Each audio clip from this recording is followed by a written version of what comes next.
Hey there, I'm John Poltrock with the Poltrock team at RE/MAX right here in Murphy, North Carolina. And first and foremost, I want to wish you congratulations, because if you're watching this video, you're either currently under contract, getting ready to go under contract with your house, or you're just trying to get a jump on things and have your house for sale and understand the process that's getting ready to be ahead of you. So what we want to do is we want to give you a video series to really educate you on what to anticipate now that you are selling your house and it's under contract, what this thing called due diligence is, and what's going to happen to your house as we go through the process together.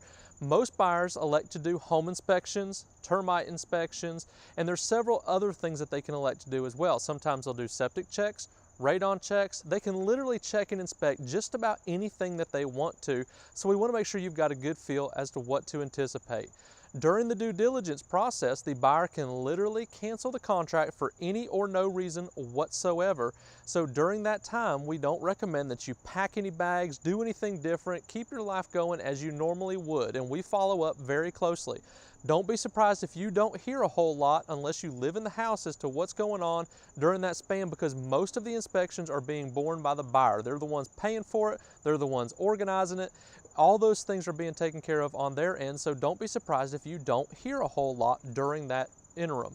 But what I want to do today is I want to go through with you and give you some common things that we see on home inspections, because that is the number one thing that buyers get, is a regular home inspection done by a certified home inspector, and then they give us the report, and if there's any concerns that they've got, they may ask for what's called a repair request. So we're going to go through together, see a few things, that way you've got a couple ideas as to what to anticipate from that home inspection and what that inspector is going to be doing to your house as we go through the process together.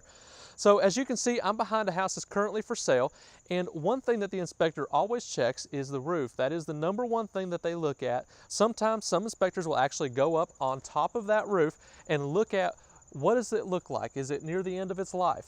If you look at some of the shingle tabs, if they're cupped up, that may be an issue with nails popping or all kinds of things that could be going wrong with the roof.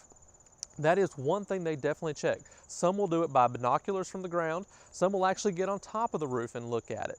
If you have a metal roof, they often check the screws to make sure that none of those screws are backing out or none of them are stripping.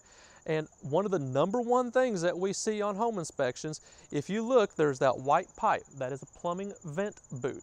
Right around it is a rubber silicone item that actually keeps water from running down that pipe and into your house and causing a leak. It's very common that we see those boots cracking and causing a leak. They're not very expensive to fix at all, but it's one thing that we see on home inspections all the time. So if you know there's a crack on your vent boot, you might actually have that replaced prior to the home inspection being done. That way it's a nice, clean home inspection. Another thing that they're going to check is structural integrity. They want to check out the foundation. By no means are they an engineer, so they can't give you a written report on the foundation and how it's done, but they can look for common things. Block cracks, they can make sure there's not damaged footers. Another thing they'll check on them is, for example, if you've got a porch post that is by the ground, and we're going to move this trash can so you can see what I'm talking about. They actually will look and see if there's an issue with the footer down below and make sure that there's no rotten wood. Oftentimes, if they see evidence of something being wrong, the home inspector will take a screwdriver or pocket knife and poke a hole in it to make sure that the wood's not soft. They want to ensure that that beam is not going to fail. That's one thing that they're going to check, and they often do it the entire way around the deck and often look for cracks in the foundation as well. One of the big things too for any kind of home inspection is the heating and air conditioning system. The outdoor unit, they oftentimes will take it and look at your sticker on the back of it, make sure that it's a recent system, see if there's any obvious issues with it, and just make sure that the system is operating as intended. Sometimes what we'll find is the block that they sit on will tilt, fall down, and sometimes cause dirt to get up inside of the cooling fan. So you want to make sure that you don't have that on your air conditioner, no dirt, nothing like that. Let me show you a few more things you can watch for. If you've got a basement, you don't have to worry about this, but if you have a crawl space house, you always have vents around the bottom of the house. That's designed to let the house breathe underneath. If it's wintertime, these vents should be closed. If it's summertime, the vents should be open to let the house breathe. If you look over here, you actually have soil, and a lot of times people put nice flower beds around their house, and that mulch will actually get in there and clog it up. The home inspectors oftentimes will point this out. Many buyers don't worry about it because they're not that concerned, but you want to ensure that that vent is not completely closed up. They'll also check, as I mentioned, with the beams. Make sure, this one's a perfect example because it's got a nice concrete footer. It's got the metal clip keeping it up off the ground. This is a perfect example of what it should be done like. They'll check and make sure on the plumbing that there's no leaks with your outside water spigot. If it's wintertime, please make certain that you do not have any water hoses connected because that is definitely an issue that can freeze and cause those to break.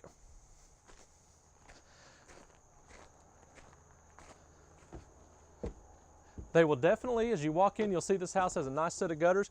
If you've got protectors on top of them, make sure that they don't have anything that's clogging them up because the inspectors will get on the roof and check the gutters. Now come on inside, let's check out what you can find inside.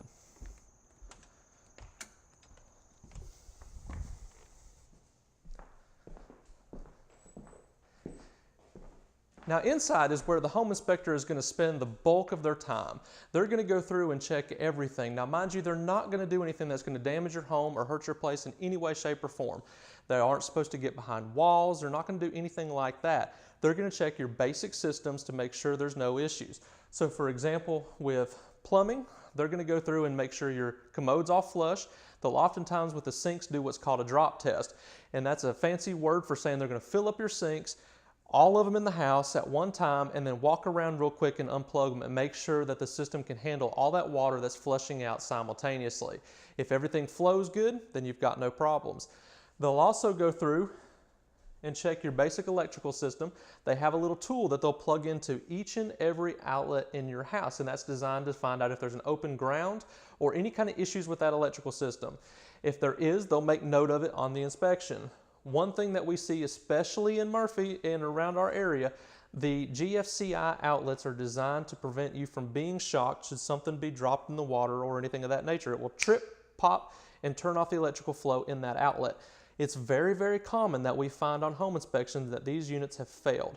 You typically get somewhere between a year and 5 years worth of use out of them, and then they quit tripping like they're supposed to. So ground fault outlets are something that we very commonly see wrong on a home inspection, so don't be surprised if you see that on your own. They'll also go through in the kitchen and check all the major appliances, make sure simple things like the refrigerator's cooling like it should be, that the ice maker's working, that the microwave screen and buttons are working and it actually operates as intended. They typically will turn on all the burners on your oven, make sure that all the burners work. Same thing with the oven. They're going to turn it on and make sure that it heats. They'll check the dishwasher, make sure that it can run a full cycle without problems, and just make sure your main appliances work, including the washer and dryer. Another thing we commonly see is with windows, and this is a perfect example.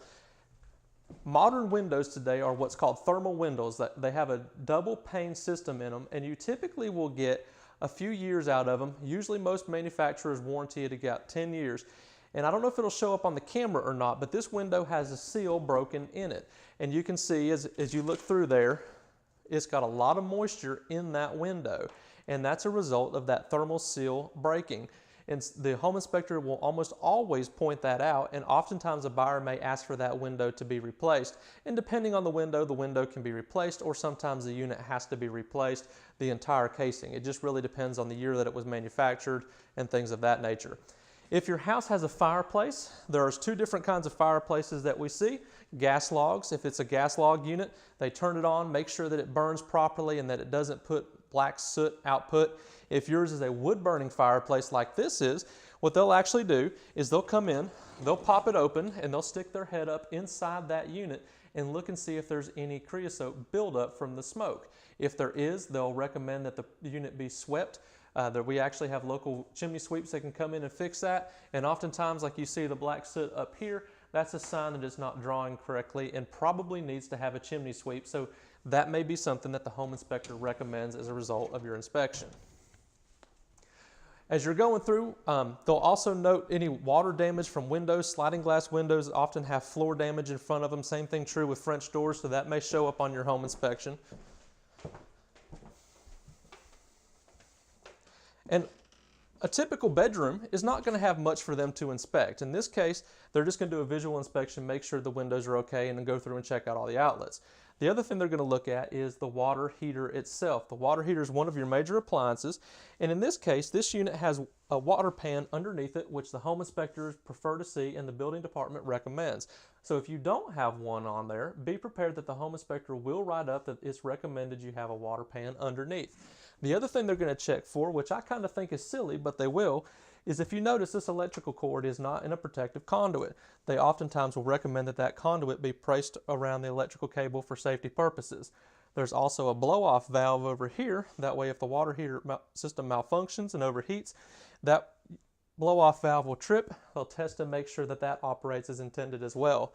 There's a pipe that goes out, and you can't see it in this particular one, but it should go all the way down to the floor and stop right about here. That way if somebody happens to be standing near the water heater when it actually blows off, it won't hit them in the face or otherwise scar them. Now let's check out the electrical panel itself. This is one thing every home inspector checks. Every now and again you'll run across a home with fuses in it. We don't see those much anymore. If they do, they'll point that out. Also on the panels, they're going to check into just a few simple things. One, they want to make sure that everything's labeled, that way they know what they're looking at. Second thing they're going to look for is to make sure that these are good breakers and that there's panel blanks in places on any spots that aren't being used. And all the blank is a metal plate like you see right here, and that's designed to prevent kids or anybody from accidentally sticking their fingers inside that unit and getting electrocuted. So it's a very simple thing. They're not going to spend a whole lot of time on the panel, otherwise just make sure that it's in good condition. Now, as you're getting ready for your home inspection, one of the most important things that you do is have your utilities on. We need water and we need power to make sure that the home inspector can go through and check everything that we just talked about. So you want to make certain that your power is on and that your water is on. So if you would, please make sure that those things are taken care of. If you want them turned off after the inspection, it's not a big deal. Ask the home inspector to turn those things off when they leave, and we can certainly arrange that for you. If you have any questions about the process or things that are going to be ahead of you throughout the process, please let us know. Give us a call, shoot us an email, and let us know what we can do for you. We're going to be sending you other videos as well as you go through the process on any specific type of inspections that you may have. So please watch out for that. And as you're preparing for your move and you're getting ready for your new chapter of life, if you need an agent in another market to take care of you to find your house, please let us know where you're considering moving, because we literally call and interview agents to make sure that you get the best of the best in your market. That way you have a good home buying experience on the other side.